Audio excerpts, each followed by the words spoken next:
Solomon ராஜா ஒரு புத்திசாலி மற்றும் சக்தி வாய்ந்த ஆட்சியாளர். தாவீது பேரரசரின் மகன் சாலமோன் இஸ்ரவேலின் ராஜாவாக தன் தந்தைக்கு பிறகு பதவியேற்றார். சாலமோன் மன்னருக்கு புத்திசாலித்தனமான மன்னராகும் திறனை கடவுளை வழங்கியதாக கூறப்படுகிறது. அரசரான பிறகு சாலமோன் மற்ற அனைத்து மனிதர்களையும் எதிரிகளையும் பதவி நீக்கம் செய்தார். சாலமோன் கடவுளை வணங்கியதால் கடவுளுக்கு பெரிய ஆலயங்களையும் கட்டினார். பெற்றோரும் மாணவர்களும் அறிவார்ந்த மற்றும் படித்த மன்னர் என்று அறியப்பட்ட பண்டைய கதைகளிலிருந்து ஒரு பாத்திரத்தை நன்கு அறிந்திருப்பார்கள். இந்த கதையில் அவர் மக்களால் மிகவும் விரும்பப்பட்டார். வாருங்கள் நாம் சாலமோன் கதையை பார்ப்போம். சாலமோன் அரசரின் அரசவை. அரசே அரசே.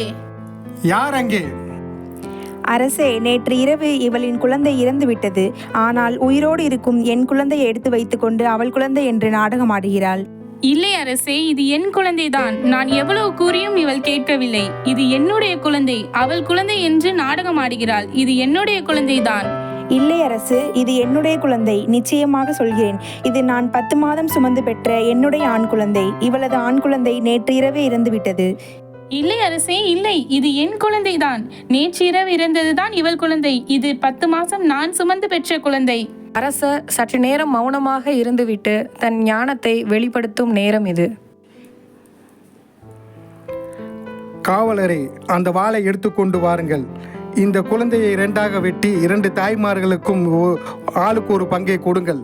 அரசே, வேண்டாம் வேண்டாம், இது என்னுடைய குழந்தை. இந்த குழந்தை உயிரோடு இருக்கட்டும், அதை வெட்ட வேண்டாம். இல்லை அரசே, வெட்டுங்கள் வெட்டுங்கள். இந்த குழந்தையை 2ஆக வெட்டி ஆளுக்கு ஒரு பாகமாக கொடுங்கள். அரசே, வேண்டாம் வேண்டாம், என் குழந்தை உயிரோடு தான் இருக்க வேண்டும். யாரிடம் இருந்தால் என்ன?